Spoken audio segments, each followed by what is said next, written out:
Hello, how are you doing? This is our fourth lesson in the big embryo debate course that you've been doing online. You should know so much more now about, of course, what an embryo is, why people think it's a good thing to use them, why people aren't so sure. We're really getting ready for our essay now, and in the essay, of course, I want to see that you understand all the main ideas. I also want you to tell me about real people and what real people are saying in this debate. So today in this lesson we're going to look at two real people or two real organisations that really argue about this, and they argue about this to this day. So what we're going to do today says for our title is Analysing Viewpoints. Well, that can be quite a fancy word, analysis or analysing. We're going to learn what that means. So today what I want to do to get you right into it is I want you to sort of write a list. Okay, I'm going to give you a list here. It's in no particular order, but I want you to list these ideas, and I'd like you to list them with thinking which is the most important. Whatever is the most important, put that on the top of the list. Write the list, of course, put it on the top of the list, and the next most important thing, put that under, and then of course at the bottom will be the least most important thing in the debate. What do you think is important in this debate? Do you think it's important, the idea of murder? Do you think that's really important? Do you think it's important the idea of having a soul? The idea of improving health, is that the most important thing in this debate? Being a person, figuring out if the embryo is a person or not. What do you think the most important thing is? Put it on the top of your list, and the least important at the bottom, fill it all the way. Okay, I'll let you do that. As for task 2, I would like you to write next to each one why it's important. For example, if you put murder, write, you might write this: murder is important because people think using embryos is murder. Alright, it's just something quite short like that, just to show me that you're kind of thinking about these ideas, and it'll help you. Doing that task will help you understand them better. Maybe there's one that you think is not important, write why you don't think it's important. I don't think this is important because blah blah blah. Or maybe there's loads that you don't think are important, and you can explain why. Right, so today we're going to analyse viewpoints on embryonic stem cell research. You'll be able to analyse why Catholics and humanists hold their views on the embryonic stem cell research debate, ESCR for short. And you'll be able to analyse consequences of these viewpoints. We're going to look at that just now. Right, so what's analysis? When we analyse, we look at something like a system. We see how it all fits together.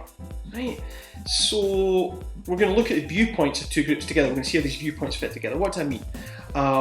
We're going to analyse basically why someone thinks embryonic stem cell research is good, why using embryos in science is good or bad. We're going to analyse consequences of what happens when we put a viewpoint into action, right? And you're going to know what all these mean. Okay, right, so look at this. We've got an arrow coming in.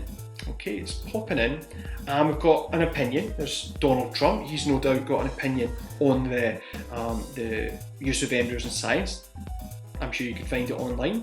But we're going to just sort of use Donald Trump here, just to sort of get this idea of analysis. Well, maybe let's just say Donald Trump was for using embryos. Okay.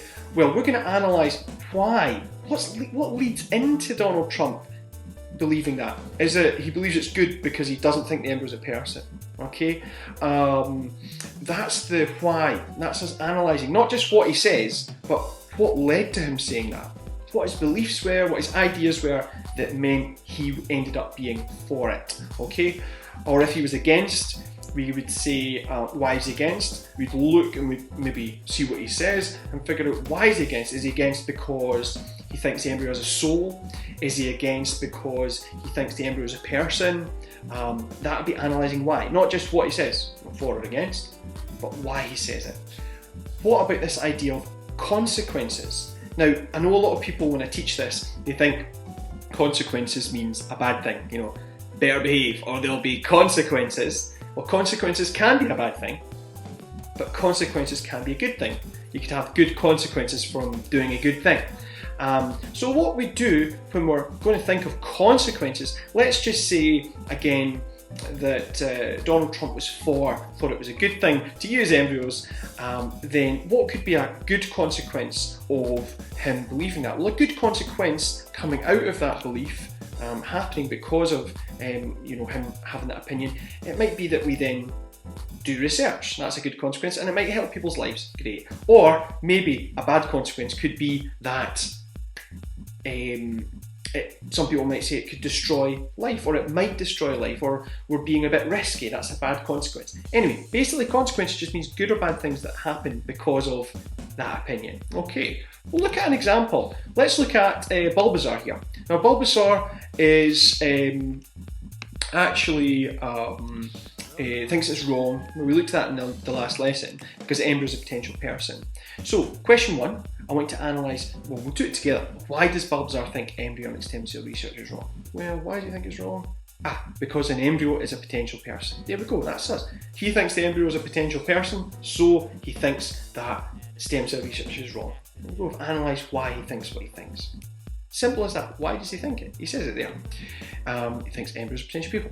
Analyse a good consequence. Let's think of a good thing. Right, well, Bulbasaur thinks it should be banned, it shouldn't be done. So what's a good thing? A good consequence of banning it? What would be a good consequence? Well, some people would say we definitely won't murder. We'll keep embryos safe. There you go. Right, what about analysing a bad consequence? Well, bad thing might happen if we ban it? Some people will continue to suffer from illnesses that might be helped if we did use embryonic stem cells and did research using embryos. Okay, right, there we go. Now this is one of the trickier things. I'd like you to have a wee look at that, maybe pause it and have a read through and so you understand it. But trust me, when you start working on this, it will get easier and easier. And don't worry if you're thinking this is tricky, it is tricky. So have a wee read at it or even listen to me again. And that's you. Okay, so today what we're going to do is analyse 2 real views on embryonic stem cell research. Well, the first one we're going to look at is Catholic Christians, and there's the Pope, who's the head of the Catholic Church, type of Christian, and we've got the humanists, and the humanists are atheists. They don't believe in God, and that's a man called Carl Sagan. Okay, so the 2 views, I would like you to read them, and they're on the website. Alright, there's 2 views, I'd like you to read them. Here's the task that you've got to do. I'd like you, before you read it, to predict, what do you think? Do you think Catholic Church are going to be for or against using embryos? Okay, do you think that the humanists are going to be for or against using embryos? Right? The next thing I'd like to do is, of course, read them. Read the Catholic document. Now, trust me, it's a difficult one. I think if you're at home, you should do that with an older brother or sister, or do it with, your parents, and just have a real, chunky read at that text. And you know what? It'll push you, and you'll be a better reader by the end of it. Okay? It's quite tricky. I'm going to give you a wee help at the end if you're a wee bit unsure. Right. I'd like you to then figure out, are they for or against? Write down, for number 2, write down if they're for or against. Right?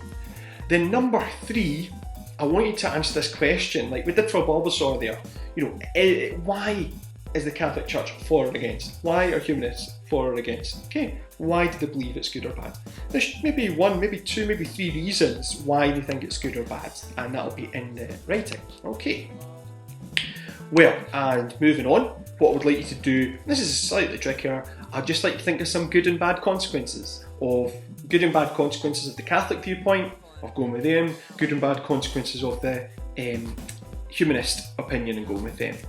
Right, so, anyway, that's your task there, and I think it's probably best for me to leave you to go and read the documents on the website, and then we can come back and we can talk about what they say. Okay, thank you. Bye bye.